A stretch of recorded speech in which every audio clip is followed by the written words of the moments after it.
26 जनवरी को गणतंत्र दिवस पर सबसे अच्छा निबंध कैसे लिखें, चलिए आपको बताते हैं। इसके लिए सबसे पहले रूपरेखा लिखेंगे।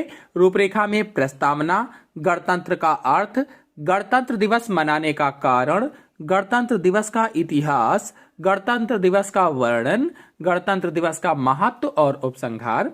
फिर पहली हेडिंग डालेंगे प्रस्तावना और लिखेंगे गणतंत्र दिवस भारत का राष्ट्रीय पर्व है। यह हर साल 26 जनवरी को पूरे देश में हर्षोल्लास के साथ मनाया जाता है। इस दिन हमारे देश का संविधान लागू हुआ था और भारत एक लोकतांत्रिक गणराज्य बना था। यह दिन हमें हमारे अधिकारों और कर्तव्यों की याद दिलाता है। फिर अगली हेडिंग है गणतंत्र का अर्थ। गणतंत्र का मतलब है वह देश जहां शासन का अधिकार जनता के पास हो, अर्थात गणतंत्र में जनता अपने निर्वाचित प्रतिनिधियों के द्वारा शासन करती है। गणतंत्र शब्द संस्कृत के गण और तंत्र शब्दों से मिलकर बना है। गण का मतलब है जनता और तंत्र का मतलब है वह देश जहां जनता का राज हो। गणतंत्र को लोकतंत्र, जनतंत्र या प्रजातंत्र भी कहते हैं। फिर अगली हेडिंग डालेंगे गणतंत्र दिवस मनाने का कारण। 26 जनवरी सन 1950 को हमारे देश का अपना संविधान लागू हुआ था। यही कारण है कि प्रत्येक वर्ष 26 जनवरी को भारत का गणतंत्र दिवस मनाया जाता है। यह राष्ट्रीय पर्व स्वतंत्र भारत में स्वतंत्रता से रहने की अपनी खुशी को उजागर करता है। फिर अगली हेडिंग डालेंगे गणतंत्र का इतिहास। अंग्रेजों से आजादी के बाद भी भारत पर दूसरे देश का संविधान लागू था और सभी उसी के आधार पर शासन चला रहे थे। इसीलिए भारतीय संविधान को संविधान सभा ने तैयार किया था। डॉक्टर भीमराव अंबेडकर संविधान के जनक और अध्यक्ष थे। संविधान को तैयार करने में करीब 2 साल 11 महीने और 18 दिन लगे थे। संविधान को 26 जनवरी सन 1949 को पूरा किया गया था।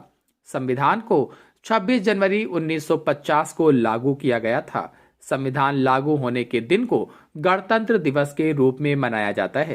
फिर अगली हेडिंग डालेंगे गणतंत्र दिवस का वर्णन। इस दिन स्कूल, कॉलेजों और अन्य सरकारी संस्थानों में छुट्टी होती है। इस दिन बच्चे बहुत खुश होते हैं। स्कूल, कॉलेज आदि जगहों पर विभिन्न सांस्कृतिक कार्यक्रम होते हैं। कार्यक्रम के बाद बच्चों को मिठाई बांटी जाती है। 26 जनवरी को दिल्ली के राजपथ पर भव्य परेड का आयोजन किया जाता है, जिसमें भारतीय सेना, वायुसेना और नौसेना की परेड के माध्यम से भारत की विविधता और सांस्कृतिक धरोहर का प्रदर्शन किया जाता है। 26 जनवरी को तिरंगा दिल्ली के कर्तव्य पथ पर फहराया जाता है। इस दिन देश के राष्ट्रपति तिरंगा फहराते हैं और देश को संबोधित करते हैं। फिर अगली हेडिंग डालेंगे गणतंत्र दिवस का महत्व। प्रत्येक भारतीय नागरिक के लिए गणतंत्र दिवस बेहद महत्वपूर्ण दिन है। यह हमें पूर्ण स्वतंत्रता की अनुभूति कराता है। भारत का राष्ट्रीय उत्सव गणतंत्र दिवस हर किसी में देशभक्ति की भावना जगाता है। यह दिवस हमें एकजुटता का मूल्य भी सिखाता है। आज के समय यदि हम स्वतंत्र रूप से कोई भी फैसला ले सकते हैं तो ऐसा सिर्फ हमारे देश के संविधान और गणतांत्रिक स्वरूप के कारण संभव है।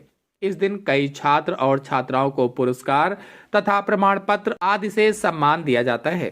फिर अंतिम हेडिंग डालेंगे उपसंहार और लिखेंगे गणतंत्र दिवस के दिन हम सभी को यह प्रण लेना चाहिए कि हम अपने भारत देश की एकता, अखंडता और संप्रभुता की रक्षा करेंगे और हमेशा एकजुट होकर रहेंगे। स्वतंत्रता सेनानियों का त्याग, उनके कठोर संघर्ष को हम कभी नहीं भूलेंगे। भारत को विश्वव्यापी ताकत बनाने का जो सपना हमारे स्वतंत्रता सेनानियों ने देखा था, उसे हमें हर हाल में पूरा करना होगा। यही गणतंत्र की असली पहचान होगी। इसी के साथ आप सभी लोगों को धन्यवाद।